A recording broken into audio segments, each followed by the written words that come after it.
Hello everyone. Last time हम discuss कर रहे थे, हमने यूनिट स्टार्ट किया हुआ था इलेक्ट्रोकेमिस्ट्री।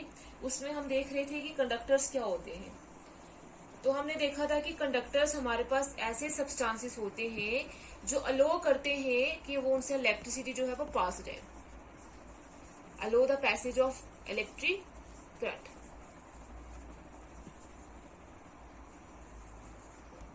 तो ये हमारे पास कंडक्टर जो थे वो दो टाइप्स के थे। फर्स्ट हमने डिस्कस किया था मेटालिक कंडक्टर्स, या इसको इलेक्ट्रॉनिक कंडक्टर्स भी बोल रहे थे। कंडक्टर से तो इलेक्ट्रिसिटी को पास करेंगे, तो ऐसे कंडक्टर्स जो इलेक्ट्रिसिटी को पास करेंगे due to the movement of electrons. Electrons की मूवमेंट की वजह से ये इलेक्ट्रिसिटी को कंडक्ट करते हैं।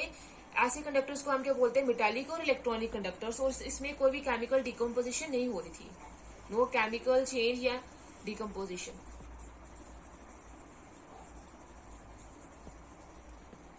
दूसरा जो हमने टाइप डिस्कस करी थी वो थी हमारे पास इलेक्ट्रोलाइट्स, या फिर हम इसको बोलेंगे electrolytic conductors.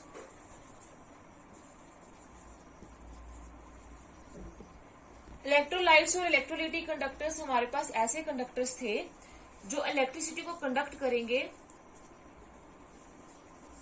In their molten और इन एक्वेस स्टेट या एक्वेस सोल्यूशन। सॉलिड स्टेट में जब वो प्रेजेंट होंगे तो वो इलेक्ट्रिसिटी को कंडक्ट नहीं करेंगे, लेकिन जब अपने मोल्टन होता है जब हमने किसी सॉलिड को लिक्विड में चेंज किया होता है, या फिर उसके एक्वेस सोल्यूशन में। एक्वेस सोल्यूशन होता है जिसमें हमने सॉल्वेंट भी ऐड किया होता है और सोल्यूट भी ऐड किया होता है। सॉल्वेंट हमारे पास हायर कंसंट्रेशन में होता है और सोल्यूट लोअर कंसंट्रेशन में होता है। तो या तो उसका एक्वेस सोल्यूशन बनाएगा या उसकी मोल्टन स्टेट में ही वो इलेक्ट्रिसिटी को कंडक्ट करेंगे।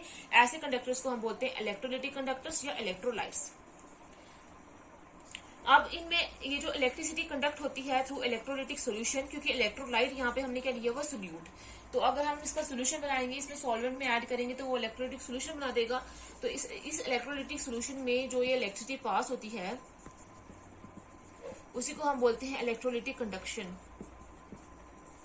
और कंडक्टिविटी।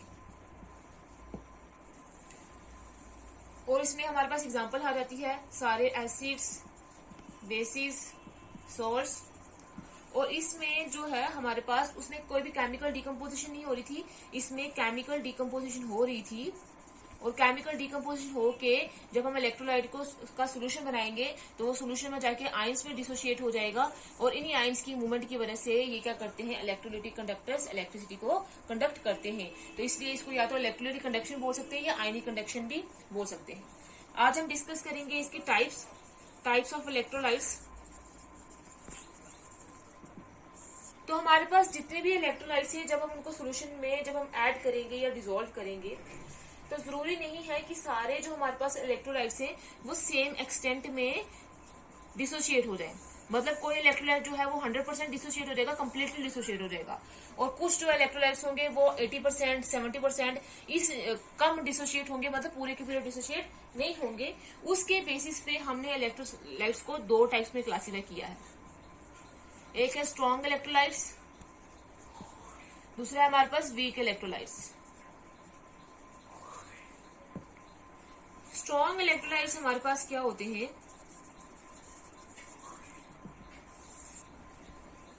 ऐसे इलेक्ट्रोलाइट्स जो सोल्यूशन में जाके कंप्लीटली डिसोशिएट हो जाएंगे, और आयंस बना देंगे। मतलब इनमें 100% डिसोशिएशन होगी। ऐसे हमारे पास इलेक्ट्रोलाइट्स जो सोल्यूशन में जाके कंप्लीटली डिसोशिएट हो जाएंगे, जिनमें 100% डिसोशिएशन होगी, उनको हम क्या बोलते हैं, वो क्या है, स्ट्रॉन्ग इलेक्ट्रोलाइट्स है। जैसे हमारे पास एग्जांपल है NaCl की। NaCl सोल्यूशन में जाके Na positive plus chlorine negative ions बनाएगा, और इन्हीं आयंस की वजह से इलेक्ट्रिसिटी को कंडक्ट करेंगे। अब अगर हमने 10 मोल्स लिए थे, 10 मॉलिक्यूल्स लिए थे NaCl के, तो उसने सोल्यूशन में जाके कंप्लीटली डिसोशिएट होकर 10 Na positive plus 10 chlorine negative ions लिए हैं। तो मतलब इसने ये कंप्लीटली डिसोशिएट हो गया है। तो इसीलिए हम इसको बोलेंगे कि जो हमारे पास NaCl है वो क्या होता है, स्ट्रॉन्ग इलेक्ट्रोलाइट्स होते हैं। और भी हमारे पास एग्जांपल है KCl हो गया, जैसे HCl हो गया, NaOH हो गया। ये सारे हमारे पास क्या होते हैं, ऐसे इलेक्ट्रोलाइट्स होते हैं जो सोल्यूशन में जाके कंप्लीटली डिसोशिएट होते हैं, आयंस बना देते हैं, कंप्लीटली आयंस बना देते हैं। नेक्स्ट जो हमारे पास है वो है वीक इलेक्ट्रोलाइट्स। वीक इलेक्ट्रोलाइट्स हमारे पास ऐसे इलेक्ट्रोलाइट्स होते हैं जो कंप्लीटली डिसोशिएट नहीं होते हैं।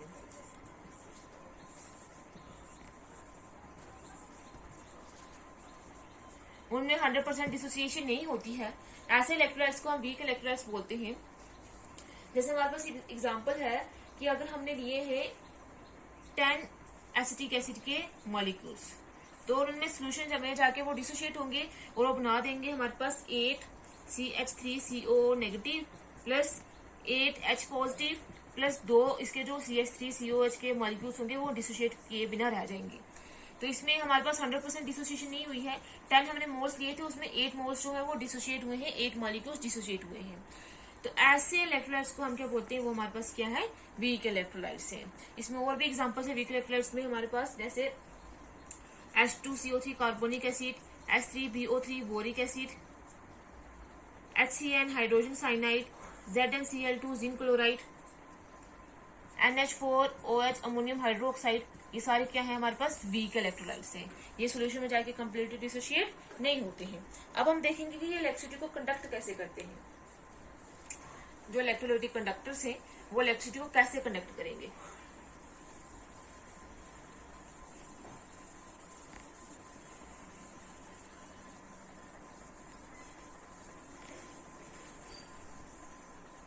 तो हमने एक ये ले लिया बीकर,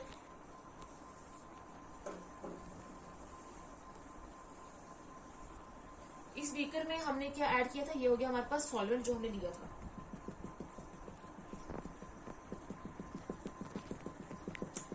क्योंकि इलेक्ट्रोलाइट्स में हमें एक्वियस सोल्यूशन बनाना है, तो ये हो गया हमारे पास सॉल्वेंट जिसमें हम सोल्यूट को डिसॉल्व करेंगे। तो हमने इसमें सोल्यूट को जब हमने ऐड करा तो उसकी क्या होगी, डिसोसिएशन होगी, तो वो आयंस बना देगा। अब आयंस या तो पॉजिटिव होंगे या फिर नेगेटिव होंगे। अब इसमें हमने क्या करना है, दो हम क्या कर देंगे, इलेक्ट्रोड्स बना देंगे यहाँ पे।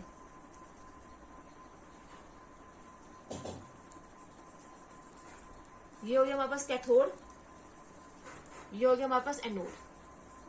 कैथोड वो वाला पार्ट होता है जो हमारे पास बैटरी के नेगेटिव टर्मिनल से कनेक्टेड होता है, और एनोड वो वाला पार्ट होता है जो बैटरी के हमेशा पॉजिटिव टर्मिनल से कनेक्टेड होता है। अब इसमें आयंस की ब्रेकडाउन होगी, आयंस डिसोसिएट होगी। जैसे ही हम इनको कनेक्ट करेंगे बैटरी से या इलेक्ट्रिकल सोर्स से, तो इन आयंस की मूवमेंट होगी। कैथोड नेगेटिव वाला पार्ट है तो इसकी तरफ जो क्या होंगे, पॉजिटिव जो है आयंस इधर जाके इकट्ठे होना स्टार्ट हो जाएंगे, पॉजिटिव आयंस की मूवमेंट होना स्टार्ट हो जाएगी।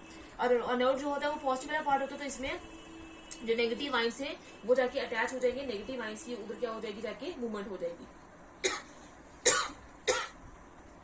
तो इन्हीं आयंस की मूवमेंट की वजह से ये क्या करते हैं, इलेक्ट्रिसिटी को कंडक्ट करते हैं।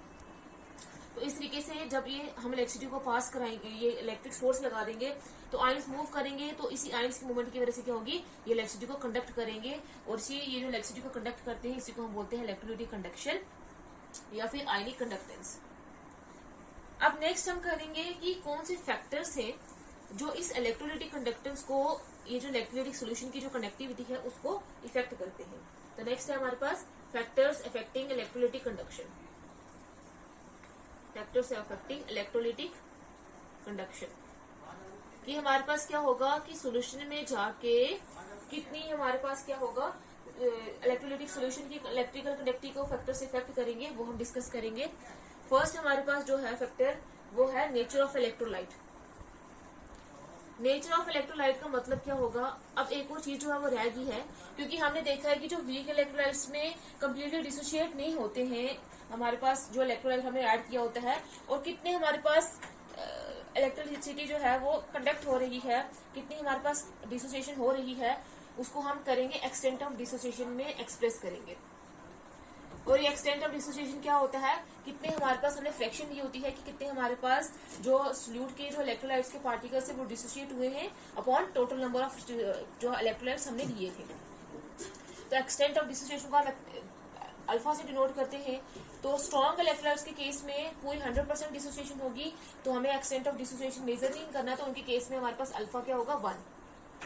और हमारे पास जो वीक इलेक्ट्रोलाइट्स होते हैं उसमें क्या होगा, डिसोसिएशन कम होगी, तो उसमें अल्फा की जो वैल्यू होती है वो हमेशा लेस देन 1 होती है, 1 से हमेशा कम होती है इन केस ऑफ डिसोसिएशन। अब हम देखेंगे कि नेचर ऑफ इलेक्ट्रोलाइट्स कैसे इफेक्ट करता है इलेक्ट्रोलाइटिक कंडक्शन को।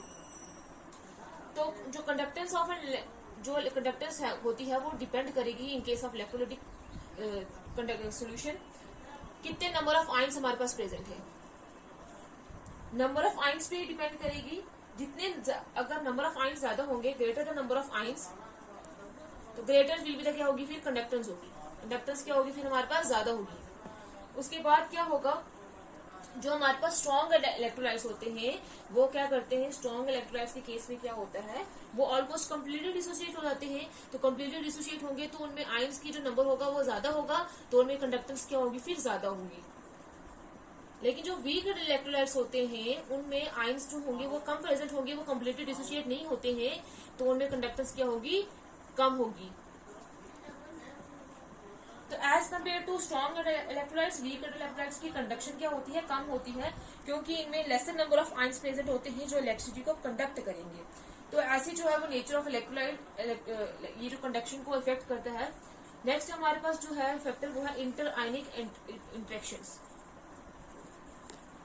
अब इंटर आयनिक इंटरेक्शंस क्या होती हैं, जो हमने इलेक्ट्रोलाइट ऐड करा है, जो सोल्यूट ऐड करा है, अगर उसमें ये जो सोल्यूट और सोल्यूट के पार्टिकल्स में अगर इंटरेक्शन ज्यादा होंगी, अगर वो स्ट्रांगली अट्रैक्टेड होंगे, उनमें इंटरेक्शन जो होंगी वो ज्यादा होंगी, तो वो उतने ही कम डिसोसिएशन होंगे, तो डिसोसिएशन उतनी ही क्या होगी फिर कम होगी।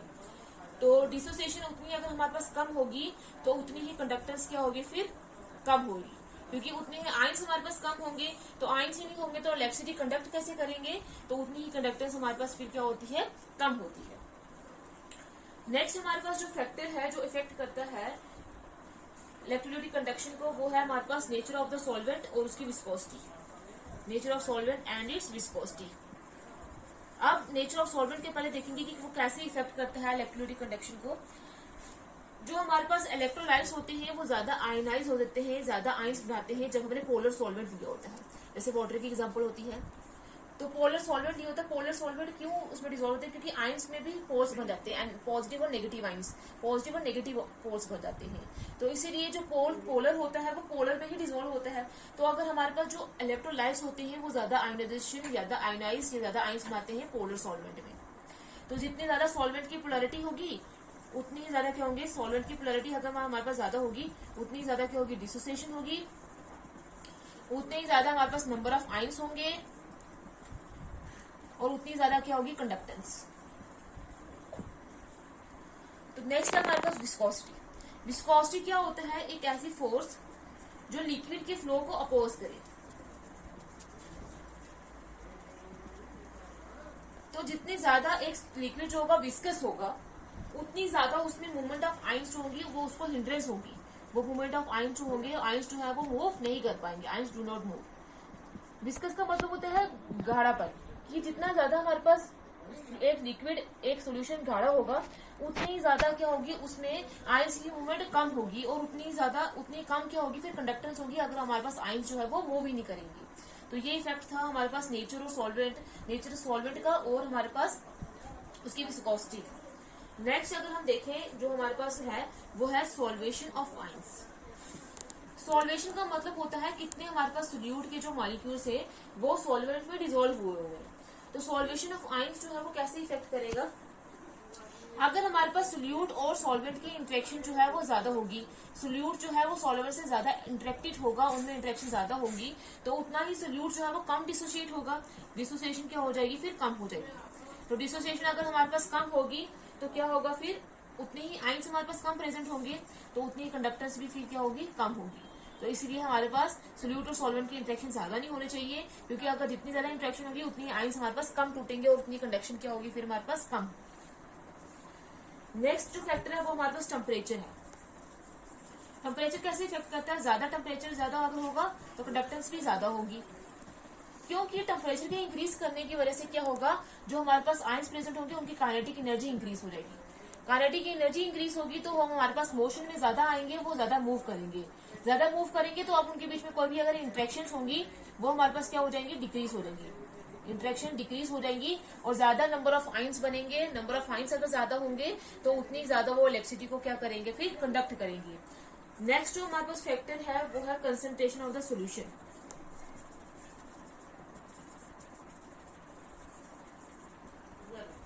कंसंट्रेशन ऑफ द सोल्यूशन कैसे इफेक्ट करता है? कंसंट्रेशन अगर ज्यादा होगी तो हमारे पास कंडक्टिविटी या कंडक्टेंस क्या होगी, कम होगी। मतलब जितनी ज्यादा कंसंट्रेशन को कम करने के लिए हम डाइल्यूशन करते हैं, जितनी ज्यादा डाइल्यूशन होगी उतनी ज्यादा कंडक्टेंस भी क्या होगी, ज्यादा होगी। क्योंकि क्या होता है, जब हम क्या करते हैं, जब हम क्या करेंगे, किसी भी सोल्यूशन में कंसंट्रेशन को कम करेंगे। कंसंट्रेशन को कम करने को ही डाइल्यूशन बोलते हैं। डाइल्यूशन का मतलब क्या होता है, सॉल्वेंट की कंसंट्रेशन को इंक्रीज करना और सोल्यूट की कंसंट्रेशन को कम करना।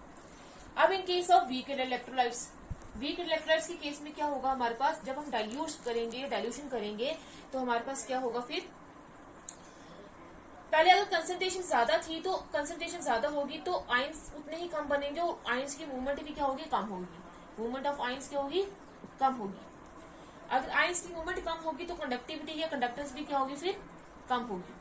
तो इसलिए हम बोलते हैं कि जब हम कंसंट्रेशन को डिक्रीज करते हैं, डाइल्यूशन करते हैं, तो हमारे पास क्या होती है, कंडक्टिविटी फिर इंक्रीज करती है in case of weak electrolytes. अब अगर हम स्ट्रॉन्ग इलेक्ट्रोलाइट्स लेंगे तो स्ट्रॉन्ग इलेक्ट्रोलाइट्स के केस में क्या होता है, अगर हमारे पास कंसंट्रेशन ज्यादा होगी तो उतनी ही सोल्यूट के बीच में जो इंटरेक्शंस होंगी, सोल्यूट के पार्टिकल्स के बीच में, वो ज्यादा होंगी। इंटरेक्शन ज्यादा होगी तो उतनी ही डिसोसिएशन कम होगी, वो जो हमारे पास आयंस होंगी वो डिसोसिएट नहीं हो पाएंगे और उतनी ज्यादा कंडक्टेंस हमारे पास क्या होगी, फिर कम होगी। तो इसलिए क्या होता है, कंसंट्रेशन को जब हम कम करते हैं, डाइल्यूशन करते हैं, तो उतनी ही उनके बीच में इंटरेक्शन जो होती है वो डिक्रीज हो जाती है, फिर कंडक्टेंस क्या हो जाती है, इंक्रीज हो जाती है। तो ये हमारे पास कुछ फैक्टर्स थे जो इफेक्ट कर रहे थे नेचर ऑफ ये जो इलेक्ट्रोलाइटिक कंडक्शन को इफेक्ट कर रहे थे। फर्स्ट है हमारे पास नेचर ऑफ इलेक्ट्रोलाइट्स, सेकंड है हमारे पास इंटरआयनिक इंटरेक्शन, थर्ड है हमारे पास nature of the solvent and its viscosity, fourth है सॉल्वेशन ऑफ आइंस, नेक्स्ट है हमारे पास टेम्परेचर और सिक्स्थ है हमारे पास कंसंट्रेशन ऑफ द सॉल्यूशन।